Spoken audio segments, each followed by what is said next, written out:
You just got a letter from Chase, or Capital One, or Discover, and it's offering you something that feels like a gift from the universe. 0% APR for 18 months. Your brain immediately does the math. You owe $6,000 on your card at 24%. If you move it over, that's over $1,000 in interest you won't have to pay. It's a no-brainer, except here's what's actually about to happen. By the time that 18 months is up, you won't owe $6,000 anymore. You'll owe $8,000, maybe $9,000. And the credit card company knows this. In fact, they're counting on it, because that 0% offer isn't a lifeline. It's a carefully engineered trap. And by the end, you'll understand exactly why 77% of people who do balance transfers end up with more debt than they started with. This is the balance transfer shell game, and once you see how it works, you can never unsee it. Let's rewind. You're carrying credit card debt. It's stressing you out. You're making payments every month, but the balance barely moves because the interest is eating up most of what you send. You feel like you're running on a treadmill that keeps getting faster. Then, the offer arrives. 0% interest, 18 months. You can transfer your existing balance and hit pause on the interest. Suddenly, that treadmill feels like it's slowing down. You can breathe. This feeling of relief is not an accident.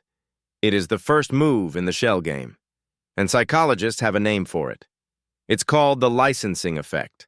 Here's how the licensing effect works. When you do something you perceive as good or responsible, your brain gives you permission to let your guard down. You ate a salad for lunch, so you deserve dessert. You went to the gym, so you can skip it tomorrow. You transferred your debt to a 0% card, so you can finally spend a little. And that's exactly what happens. Studies from the Federal Reserve show that people who do balance transfers increase their spending by an average of 40% in the first 3 months. 40%. Because mentally, you've already solved the problem. You took action. You did the smart thing. So now your brain says you've earned a reward. But here's where it gets worse. You didn't cut up your old card, did you? Almost nobody does. According to a study from the Financial Industry Regulatory Authority, only 32% of people close their old credit card after a balance transfer. That means 68% of people now have an empty card with available credit. And your brain notices that too. Psychologists call this the credit card effect. Research from MIT found that people are willing to spend up to 100% more when they're paying with credit versus cash. And when you have a freshly paid-off card burning a hole in your wallet, the temptation to use it is almost irresistible. Within 12 months, the average person has racked up new charges on their old card. Not because they're irresponsible, but because the system is designed to make this the most likely outcome. So now let's fast forward to month 15. You've got 3 months left on your 0% window. Here's your situation. You've still got most of the original balance on the new card because you've only been making minimum payments. After all, there's no interest, so why rush? Plus, you've got new debt on the old card, and you're paying interest on that again. Now the pressure starts. You've got 3 months to pay off whatever's left on the transfer card before the interest kicks in. And when it kicks in, it doesn't start from zero. It retroactively charges you interest on the entire original balance in many cases, depending on the terms. Did you read the fine print? Most people don't. Let me tell you what's hiding in there. First, the balance transfer fee. Almost every card charges 3 to 5% of the total amount you're transferring. $6,000 at 3% is $180 before you even start. That fee gets added to your balance immediately. Second, the retroactive interest trap. Some cards use deferred interest, not waived interest. Deferred means if you don't pay every last penny before the promotional period ends, you get hit with all the interest that would have accrued from day one, not just going forward, retroactively. That's potentially thousands of dollars. Third, the new purchase problem. Most 0% offers only apply to the transferred balance.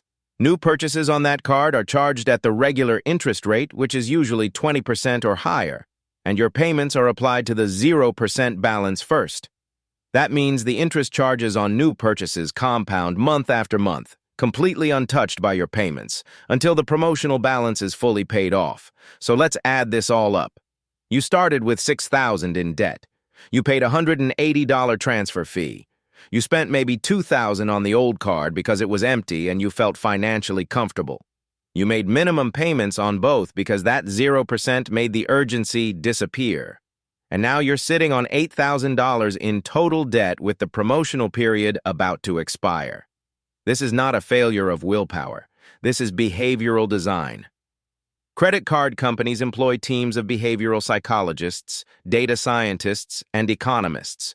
They know the exact percentage of people who will fall into this trap because they've run the numbers on millions of customers. The 0% offer exists because it is profitable. Not for you, for them. So what do you do instead? If you've got credit card debt and you're drowning in interest, there are moves that actually work. First, call your current card issuer and ask for a lower rate. This sounds too simple, but a study by creditcards.com found that 69% of people who ask for a lower interest rate get one. The average reduction is 6 percentage points. That's not nothing. It takes a 10-minute phone call. Second, if you do the balance transfer, treat it like what it actually is.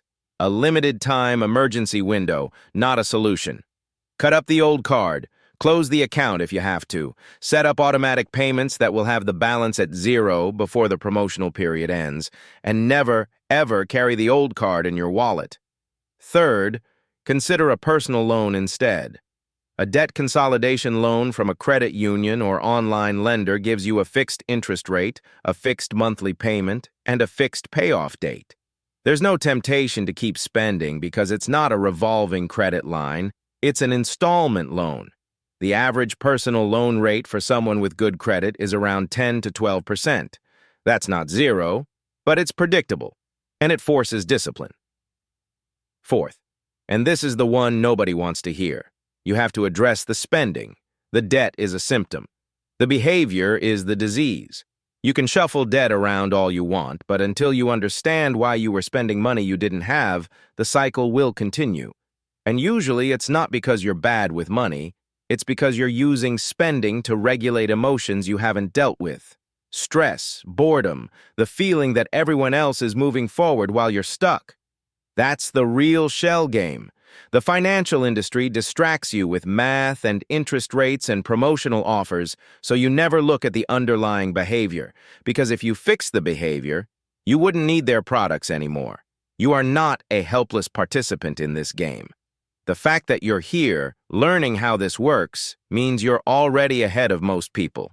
And the more you understand about how money actually works, the less power these companies have over you. If this gave you something useful, there's more where it came from. The channel breaks down the financial moves that actually matter, without the Wall Street jargon or the get-rich-quick nonsense. Consider subscribing if that sounds like something you'd want in your feed. Stay sharp out there.